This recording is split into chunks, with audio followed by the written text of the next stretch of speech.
always had this unshakable sense that I know that life has to be more than what it was I've been living.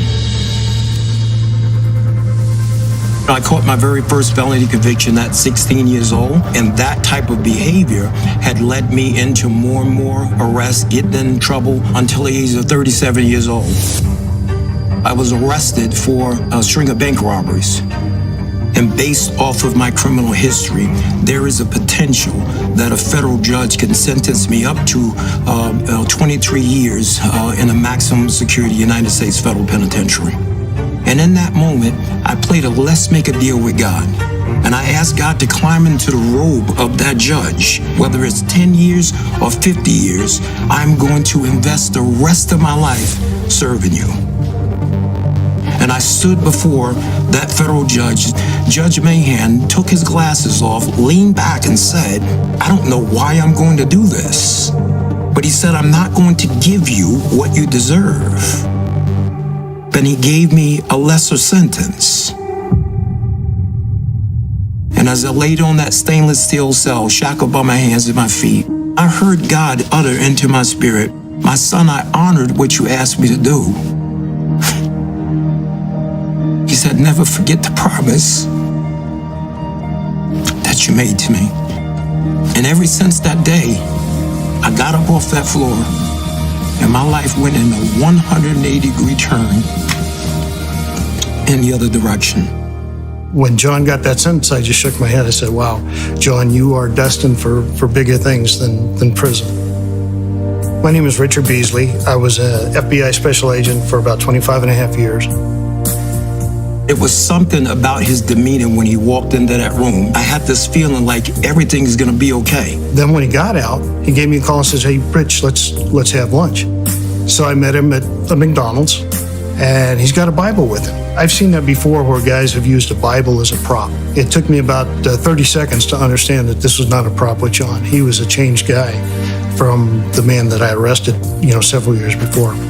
When I saw the way that he treated me fairly, I saw the man behind the suit.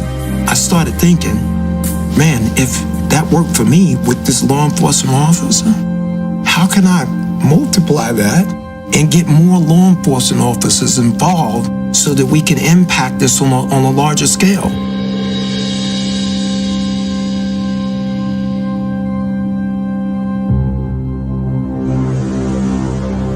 President Trump, he had made a bunch of promises. Let me just be transparent. When he first started talking about the things he was going to do, I'm sitting there going, wait a minute here. I mean, is he serious? Because everything that he was saying that he wanted to do was the stuff that needs to be done.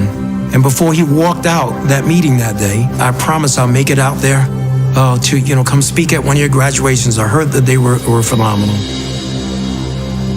When he stood there in that graduation and he went out of his way to shake the hand of every one of those 29 graduates, set them on a whole nother vista of life because they had the office of the President of the United States. The promises that he made was promises that he kept. 2 years ago, I was honored to tell Jon Ponder's story of transformation in the Rose Garden on the National Day of Prayer. Today, I'm thrilled to welcome him back to the White House. Jon's life is a beautiful testament to the power of redemption. Jon grew up without his father. As he tells it, my mother was strong, but she wasn't able to keep us out of the gangs and off of the streets, and they were violent streets.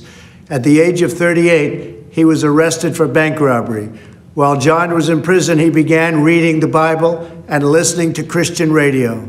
One day he heard Reverend Billy Graham on the radio proclaim, Jesus wants to be Lord of your life. On that day, Jon dedicated his life to Christ. He spent the rest of his time in prison studying the Bible. When he was released, he heard a knock at his door. It was the officer who put him in jail, FBI Special Agent Richard Beasley, who said, I want you to know that I've been praying for you. Now, Richard and Jon are best friends, and we are grateful that Richard is here with us today. In the last 10 years since Jon was released, he has created one of the most successful reentry programs, Hope for Prisoners in Las Vegas. I was glad to speak there earlier this year. As Jon says, Hope for Prisoners is a movement that began as a dream in a tiny prison cell and is now making a difference in the lives of thousands, truly bringing hope that there is an opportunity and a community that is waiting and willing to offer them a second chance. Jon, we honor your devotion to showing returning citizens that they are not forgotten. We believe that each person is made by God for a purpose. I will continue to give all Americans, including former inmates, the best chance to build a new life and achieve their own American dream, and a great American dream it is. Now I'd like to ask Jon and Richard to say a few words. I can't tell you how grateful I am to have the opportunity to speak here today. Not so long ago, my life was running from the police, fearing the police, and avoiding the police. Not because of anything that the police had done to me personally, but due to the animosity I had allowed to grow inside of me, making me believe that they were my enemy. But today, praise God, I am filled with hope, a proud American citizen who has been given a second chance. My transformation began in a prison cell where I found myself a 3-time convicted felon facing yet another sentence. I gave my life to Jesus and made him a promise that I would spend the rest of my days helping others like me. My first help and support came from the unlikeliest of places, the FBI agent who arrested me, Richard Beasley. He is now a dear friend and has been a source of encouragement to me throughout my entire journey. I am grateful for the men and women of the Las Vegas Metropolitan Police Department who volunteer their time to people who are returning to our local community after incarceration.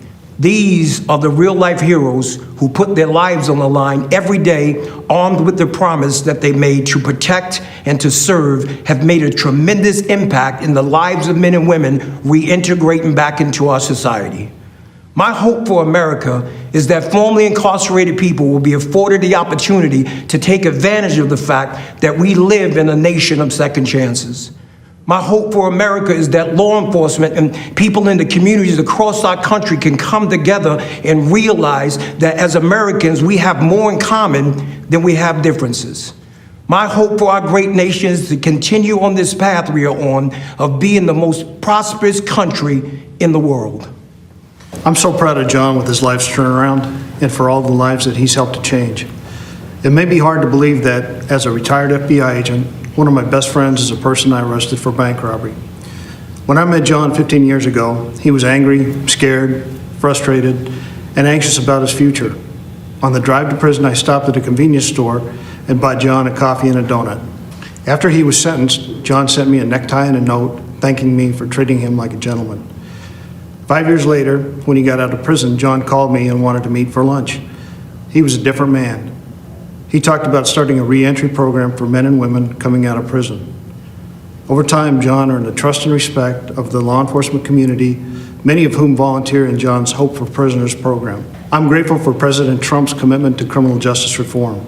On February 20th of this year, he was the guest speaker at the Hope for Prisoners graduation. He stayed much longer than scheduled to hand out diplomas to the 29 men and women who graduated that day. What a sight. The most important man in the free world shaking hands and pledging his administration's support to ex-offenders. Their families were there, the community was there. What a great second chance. I also appreciate President Trump's support for law enforcement. I always felt like I had strong support as an FBI agent, but there's nothing worse than knowing you're being second-guessed when you're doing your job. In certain parts of our country right now, law enforcement doesn't feel like they have the support from their local leaders. They're being painted with a broad brush, unfairly, with calls for defunding. But as President Trump knows, the overwhelming percentage of law enforcement officers are good, smart people who are doing their jobs very well. And they can change the world working with people like Jon. Thank you. So now I'd like to invite Jon's wife, Jamie, to join us as I grant Jon, I'm not sure you know this, a full pardon. So I don't know if you know that, Jamie. Come on over here. It's just an honor. And you have done incredible work. Thank you, sir. And all of Las Vegas and all of Nevada and all of every place in this country is very proud of you, the job you've done. bringing people back. And you're right, I was supposed to be there for 5 minutes. I stayed for an hour and a did. half because it was so interesting to me. Congratulations Thank to you. both. Thank you, sir. Richard, thank you very much for the job you do. Thank you, Mr. Fantastic. Thank you.